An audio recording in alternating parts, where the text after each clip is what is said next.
Fatala fatu Samoa la tinu pele le nei taiao. Ile swafa man malolo tato ali o Yesu Keriso. Fafitai lo na alo famuli muritai pea ya tato ile aso maleas. Mielea o maya si o tato tapo ayatu ile atua. Tato titalo mole anganga pa iyo. Whanau na watu o mato loto e lau o fionga pa ia le nei taiao. E ale la mato tapo inga nei. Ai pangalo mato le ato toa. Ma le matua whaatau wa alawa i o luma. Ua mato mo e wala awa tuai lau o fio. A fio maia nganga pa ia e. Si efso sanina lo mato vai vai. Ina iyo mato whai aile ne tapo inga i o luma i le moni. Ma le wha mao ni lava. Ma i wai mea umal whasisili ino lo vi inga. Yesu Keriso lo mato wali i whaola. Ameni. O le whaitau wina o le tusipaia. Tusipaitau mo e tātou le ne yaso. O le amau mai le whenga inga tuai tusi. Mua mua Samuelu e wha. Whai upe sifun male lua. Se ia o le lua sifun male lua. O te whaitau wina whai upe sifun male lima ma sifun male fitu. Whai fo i lea ma matua le tala aunga le nei tai au. Wha fonga o a fionga pa ia le atua. Au eli ua iwa nga fulu ma le valo na tausanga.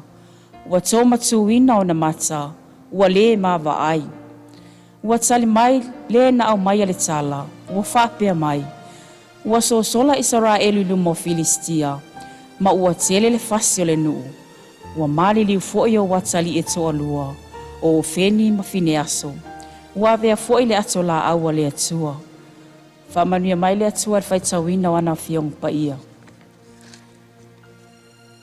Ile manatu autu o lo tusia le tusi whaitau waso ale kalesia o lo whapea mai.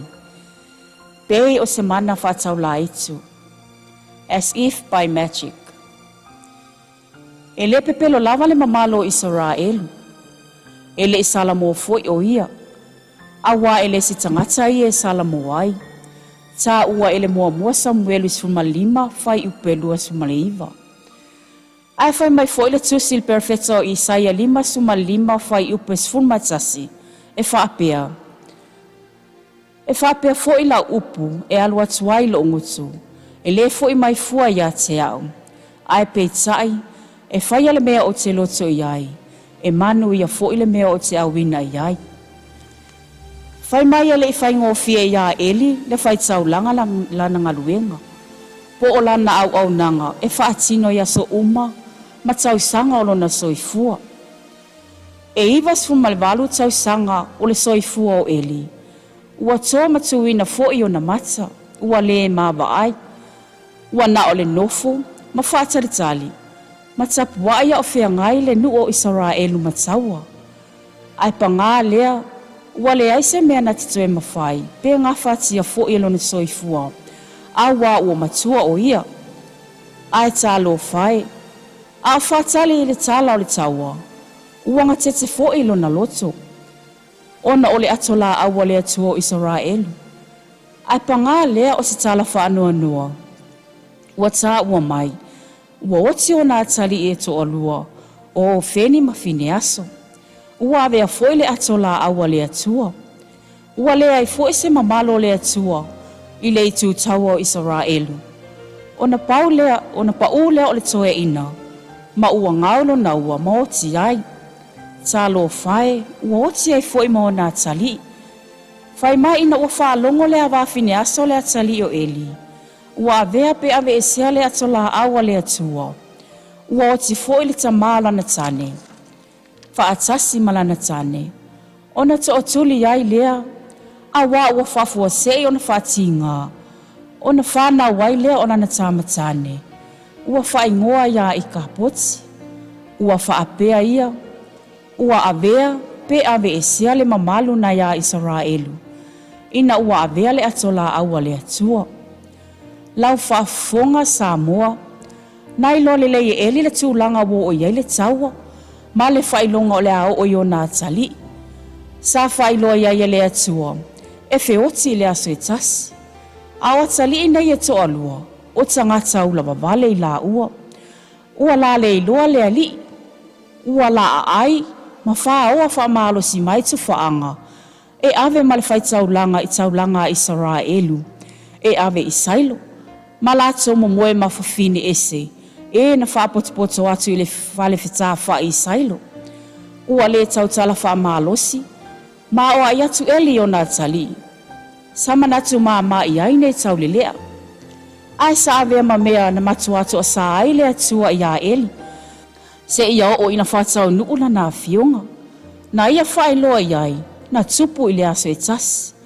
E le o se mea whato a tupu ana nei, po o tae au, o le whailonga sa whetala iai le ali ila na fionga, e le fo I fuala na upu, e tau nu lava na upu, e le o se mana whaatau la itu, a o le mana o le atua e malosi, ma whaia le mea e finangalo iai o ia, sa moae la watu ni upele, o lo momoni mai se whi au tāua ia I tātou mātua, mana tua tātou whanau o lo whaonga aine le ngaluenga le atua, e pei o le tapiano, whaia o ngā sasa, tai o talavou, maisi, ia apo ai, ma whau tua ia I lato, ia o lato ngalulue ma le whao tau tai le atua, tau tua ma le matau, ma ia au na ma le wha maoni.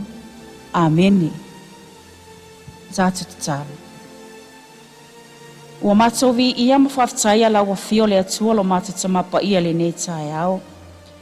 I lo wanga le lei ma lo walo whatausi mai ia I mātou, lau whanau. Au iai mātou I whainga malolonga le pō watua na I atu. Whaaftaita mā. Ua e au mai a fo I le nei aso fōu, e whaapopo I aso whaitau wina lo mātou wola. Ma lo mātou mālosi. Ua mātou mua I o atu ai o luma, se momoli o mātou nganga whaaftai la ua fio. A wā ua manuia lau e kālesia. Manuia lo nuu, manuia si o mātou watunu o Samoa. Ai mai se le ta ape ma le sala lau ai o a inga, ma whanau iso si tafo le lalolangi. Ma lo pule, whaaftai le atua I lo walofa, a wā ua le se tala wale mātou te whaalongoina. Ai ua na ole leo le fia, ma le oli. E au ai ona mātou whafo I atu o vi inga, e sili mea umalawa, le loto whaftai lo alofa pele o Yesu Keriso.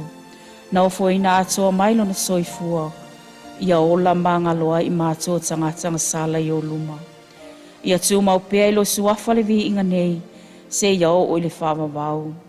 Le atua lo mātou tamapa I ai, ua mātou whatu ese I o luma I le nei tae au. Ia e lo whamangalo I mātou tanga sala I o luma. Whamangalo lo nuu, whamangalo I lau e kālesia, whamangalo I si o mātou watunu o Samoa. Ai mai se le nei lalo langi o lo soifua I o tangata mo mātou o lai. Tamai, le ia se tasi tonu I o luma. Ua mātou whatu ese I o luma le atuai. Ia e alofa, whamangalo I mātou umari tutupa ia lo walo pelo Yesu Keriso. Mātou wala au I lau o fio tamai le nei tae au. Alofa ngele fō lau ngā lau whanau le nei tausanga. Tau tai pia I lau o fio tau nu manu ia I whai ungo le nei tausanga. I lo alofa mai. Whamanuia le ta ape ma le sala lau ai o tama whanau a lau e kālesia. O lo nuu, ma lo atunu o Samoa, iso te tafo le nei lalolangi.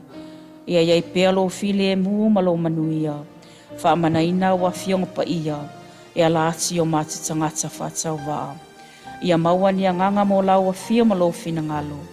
Ma afuta mai lo anganga mo I mātou lau whanau le nei aso. E I umanu iai le aso I na ua pō. A o tiu mau pelo o lofa mo I mātou. I lo isua whalawa Yesu Keriso lo mātou ali I whaola. Po mātou wole matitalo atuai. Amen.